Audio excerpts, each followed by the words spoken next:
अस्सलाम वालेकुम मेरे दोस्तों, सजनों और बेलियों। मैं हूं इजहार अहमद और वेलकम करता हूं आपको किचन गार्डनिंग चैनल पर। और उम्मीद भी रखता हूं कि आप सब लोग खैरियत से होंगे, फिटफाट होंगे, अच्छे से कामों में खूब अच्छे से बिजी होंगे। आज मैं बात करने वाला हूं एक्सोरा प्लांट पर। एक्सोरा प्लांट जो मैंने देखे उसमें रेड कलर था, येलो कलर था और ऑरेंज कलर था, लेकिन मुझे अच्छा लगा ऑरेंज कलर में, जो आप भी देख सकते हैं। आज हम बात करेंगे इसकी केयर कैसे करनी है, इनकी फ्लावरिंग का सीजन कौन सा होता है, इसको कौन सा मौसम अच्छा लगता है, क्या ये कटिंग से ग्रो होता है, क्या इसको ग्राफ्ट लगाना जरूरी है या नहीं, और इसको कौन सी सॉइल चाहिए। तो स्टे विद मी।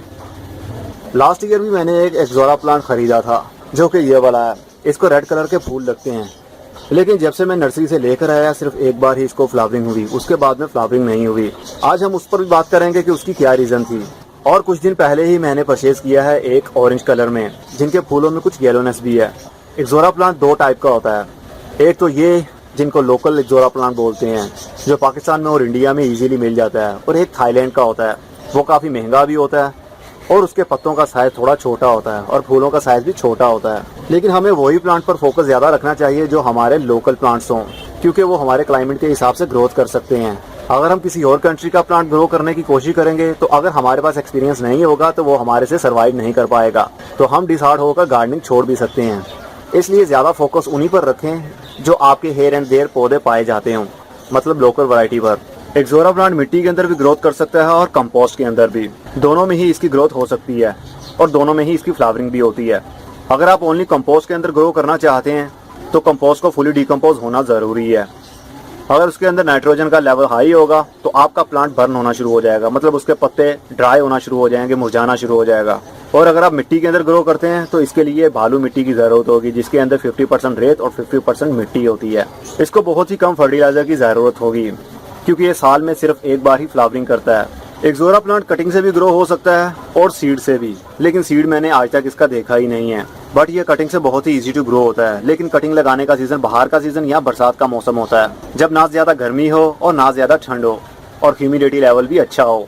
जून और जुलाई के महीने में हम इसकी कटिंग लगाते हैं तो वो सक्सेसफुल नहीं हो पाएगी, क्योंकि हवा के अंदर नमी नहीं होती। हवा काफ़ी गर्म होती है, काफ़ी लू चलती है, जिसकी वजह से जो हम कटिंग लगाएंगे उसके अंदर जो मॉइस्चर स्टोर होगा वो जल्दी ही उड़ जाएगा, धूप लगने की वजह से और गर्म हवा चलने की वजह से। इसलिए इनकी कटिंग बाहर के सीजन में लगाएं। 15 फरवरी के बाद में आप इसकी कटिंग लगा सकते हैं, जो मार्च के महीने तक अपनी शूटिंग स्टार्ट कर देती है।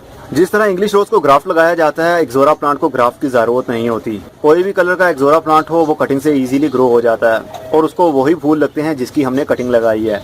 अगर हमने रेड फूलों वाले प्लांट की कटिंग लगाई है तो रेड फूल उसको लगेंगे। ग्राफ्ट लगाने की बिल्कुल ही जरूरत नहीं होती इसको। इनके फूलों में से बिल्कुल भी खुशबू नहीं आती, लेकिन देखने को काफी प्यारे लगते हैं। इस प्लांट को गुच्छों की सूरत में फ्लावर लगते हैं, जैसा कि आप देख सकते हैं। एक गुच्छे के अंदर करीब 50 से भी ज्यादा फूल हो सकते हैं, जो टाइम टू टाइम खिलते रहते हैं। अगर एक मर जाता है तो उसकी जगह पर दूसरा खिल जाता है।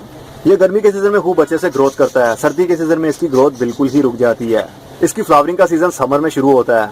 मई के महीने में इनको फूल लगना शुरू होते हैं, जो नवंबर तक हमें फूल देते रहते हैं। इनकी फ्लावरिंग बहुत ही मुश्किल होती है, क्योंकि इस प्लांट को ह्यूमिडिटी अच्छी लगती है, मतलब नमी अच्छी लगती है और गर्मी की धूप भी अच्छी लगती है। अगर ये दो चीजें इसको प्रॉपर मिलती रहें तो ये पूरा साल भी फ्लावरिंग कर सकता है। मेरे इस वाले एक्सोरा प्लांट को अभी तक फ्लावरिंग क्यों नहीं हुई? जब से लाया हूँ सिर्फ एक बार ही उसने फ्लावरिंग की। उसकी एक रीजन थी, इसको मैंने जिस एरिया में रखा हुआ था वहाँ काफी सारे प्लांट्स थे। ह्यूमिडिटी तो इनको मिलती रही, लेकिन इसको सूरज की प्रॉपर धूप नहीं मिल पाती थी। सर्दी के सीजन में इसकी ग्रोथ रुक जाती है, लेकिन इसके पत्ते फिर भी स्टेबल रहते हैं। और जैसे ही 15 फरवरी के बाद में मौसम चेंज होना शुरू होता है तो इसको फुली धूप में रख देना चाहिए, ताकि ये जल्दी फ्लावरिंग पर आ जाए। और धूप के साथ साथ इसको नमी की जरूरत भी होती है।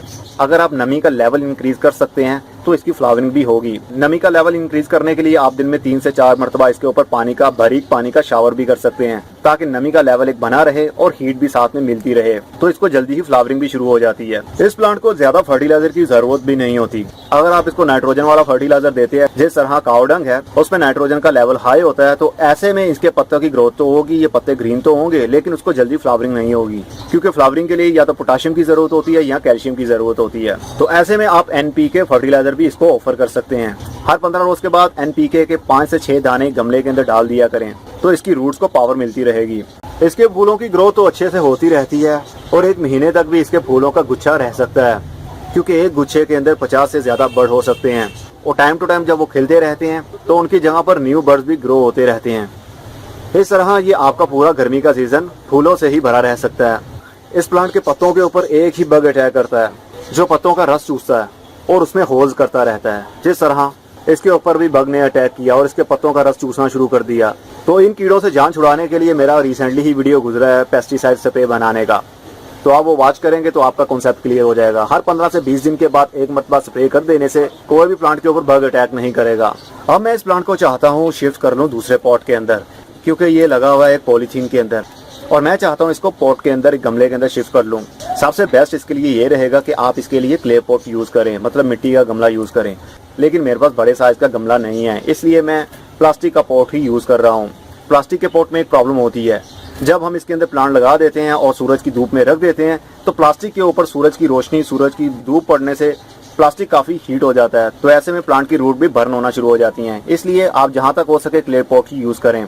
इसके लिए मैं जो सॉइल यूज कर रहा हूँ वो है बालू मिट्टी, मतलब 50% रेत और 50% ही मिट्टी। इसके अंदर कोई भी फर्टिलाइजर या कावडंग मिक्स नहीं करना, क्योंकि गर्मी के सीजन में हम कावडंग मिक्स करेंगे तो नाइट्रोजन का सोर्स बढ़ जाएगा और प्लांट्स की रूट्स बर्न भी हो सकती हैं, क्योंकि ऑलरेडी गर्मी होती है और कावडंग यूज करने से भी गर्मी का लेवल बढ़ता है। इसके अंदर शिफ्ट करने से पहले हम ड्रेनेज होल को कवर कर लेंगे किसी भी कपड़े से या कोको कॉयर से। मेरे पास ये कोको कॉयर, तो मैं कोको कॉयर को इसके ऊपर रख दूंगा ताकि पानी के साथ साथ मिट्टी ड्रेन ना हो जाए। इसके अंदर मैंने मिट्टी की थोड़ी सी लेयर कर दी है। अब हम इसका पॉलीथीन रिमूव करेंगे और अब विजिबल होंगी एक्सोरा प्लांट की रूट्स। इसकी वाइट वाइट सी रूट्स, इसका रूट स्पाइडर, रूट स्ट्रक्चर आपको देखकर ही बता देगा कि इसकी ग्रोथ कितनी जबरदस्त चल रही थी और इसको लार्ज पॉट की जरूरत थी। अगर हम इसको लार्ज स्पेस में शिफ्ट ना करते तो इसकी रूट बाउंडिंग भी स्टार्ट हो चुकी थी। तो जब रूट बाउंडिंग शुरू हो जाए तो प्लांट की ग्रोथ भी रुक जाती है, इसलिए टाइम से पहले ही हम इसको शिफ्ट कर लेना चाहते हैं लार्ज स्पेस में। इसका थोड़ा सा रूट बॉल हमें काटना पड़ेगा। रूट बॉल काटते वक्त आप डरा मत करें, इससे प्लांट की ग्रोथ नहीं रुकती। अगर 5% भी रूट्स इसके साथ रहती हैं तो प्लांट की ग्रोथ चल सकती है। हम इसके एजिज एरिया पर और सरफेस पर जो जो रूट्स हमें दिख रही हैं हम उसको काट देंगे। ये जो वाइट वाइट सी बड़ी रूट्स आपको दिख रही हैं ये है टैब रूट्स। टैब रूट की हमें ज़रूरत नहीं होती, हमें ज़रूरत होती है फीडर रूट की। जो छोटी छोटी सी आपको ये दिख रही हैं ये है फीडर रूट्स। ये खुराक देती हैं प्लांट को, और ये जो टैब रूट है ये सपोर्ट देती है पौधे को, मतलब पौधा गिर ना पाए, इसलिए पौधा ये खुद से ही जनरेट करता है, इसलिए हमें इसकी ज़रूरत नहीं है।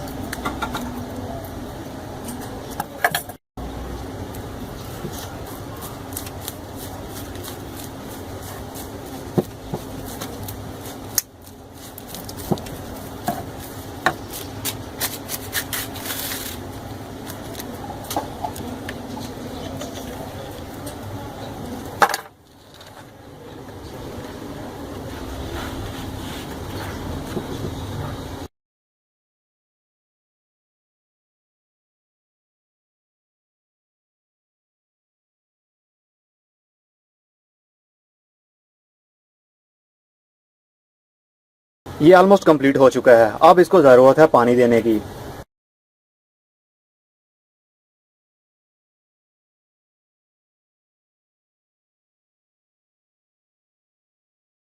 अब जरूरत है इसको कुछ दिन शेडी एरिया में रखने की। जब इसकी ग्रोथ शुरू हो जाए, मतलब नए नए पत्ते निकलना शुरू हो जाएं, या 5 से 6 दिन के बाद आप इसको फुली धूप में रख सकते हैं, क्योंकि इस प्लांट को फुली सनलाइट, मतलब सूरज की धूप बहुत अच्छी लगती है। जितनी इसको धूप मिलती रहेगी और जितनी ज्यादा ह्यूमिडिटी, मतलब नमी मिलती रहेगी, इसकी ग्रोथ उतनी ही फास्ट रहेगी और साथ में इसको फ्लावरिंग भी होती रहेगी। एक्सोरा प्लांट को ज्यादा पानी अच्छा लगता है क्योंकि इसकी रूट ज्यादा पानी को सक कर लेती हैं और मिट्टी जल्दी ड्राई हो जाती है। इसलिए गर्मी के सीजन में आप इसको डेली बेस पर पानी दें और सर्दी के सीजन में इसको 3 से 4 दिन के बाद पानी दे सकते हैं। प्लांट की प्रूनिंग करने से उसकी ग्रोथ डबल हो जाती है। जिस तरह यहाँ से एक शूट निकल रहा था, यहाँ से इन्होंने कट कर दिया और यहाँ से 2 शूट निकले, और यहाँ से भी एक शूट निकल रहा था, इन्होंने यहाँ से कट कर दिया और ये 2 शूट निकले। प्लांट की ग्रोथ ज्यादा बढ़ाने के लिए, उसकी ब्रांचेस को ज्यादा करने के लिए ये ट्रिक होता है कि एक ब्रांच को काटेंगे, उसकी जगह पर 2 ब्रांचेस निकलेंगी। तो इस तरह प्लांट की ग्रोथ कितनी ज्यादा हो सकती है, और जितनी ज्यादा ब्रांचेस होंगी उनको फ्लावरिंग भी उतनी ही ज्यादा होगी। जितने भी डेड लीव्स आपको दिखें या येलो पीले पत्ते आपको दिखे उसको आप काट दीजिए। फूलों वाले जितने भी प्लांट्स होते हैं उनकी ब्रांचेस के ऊपर सूरज की धूप का आना बहुत जरूरी होता है। अगर पत्तों की ज्यादा ग्रोथ हो जाए और सूरज की धूप वहां तक ना पहुंच सके तो उससे फ्लावरिंग पर इफेक्ट पड़ता है, मतलब फ्लावरिंग जल्दी नहीं होती। फ्लावरिंग के लिए जरूरी है कि सूरज की धूप उनकी ब्रांचेस पर भी पड़े। ऐसे में अगर पत्तों की ज्यादा ग्रोथ हो जाए तो आप पत्तों को हाफ कट भी कर सकते हैं। जिस तरह ये आपको पत्ता दिख रहा है, इसको हाफ कट करने के लिए आप ये मेथड यूज कर सकते हैं। इससे प्लांट की ग्रोथ पर कोई भी इफेक्ट नहीं होगा। और फूलों के गुच्छे के नीचे जो भी पत्ता आपको बैड दिखे उसको भी रिमूव कर दीजिए। उम्मीद करता हूँ आपको खूब अच्छे से समझ भी लग गई होगी कि एक्सोरा प्लांट की हमने केयर कैसे करनी है। और अभी सीजन है, मई का महीना है, तो आप अभी से नर्सरी पर जाएंगे तो आपको बहुत से प्लांट्स वहाँ से इजीली अवेल हो जाएंगे, क्योंकि ये सीजन है एक्सोरा प्लांट की फ्लावरिंग का। तो आप भी एक्सोरा प्लांट ले आइए और उसको खुद से मल्टीप्लाई कीजिए और उसकी खूब अच्छे से ग्रोथ बढ़ाइए। अब अगली वीडियो में फिर किसी नई इन्फॉर्मेशन के साथ मिलेंगे। तब तक के लिए good bye, see you and tata, और अपना बहुत सा ख्याल रखिएगा। क्या आप भी इजहार की तरह वीडियोस बनाना चाहते हैं? अगर हाँ तो अभी उर्दू ट्यूब चैनल विजिट करें और सब्सक्राइब कर लें। वहां पर आपको यूट्यूब चैनल क्रिएट करने की और उसको ग्रो करने की फ्री ट्रेनिंग मिलेगी। चैनल का लिंक आप स्क्रीन पर एंड डिस्क्रिप्शन में देख सकते हैं।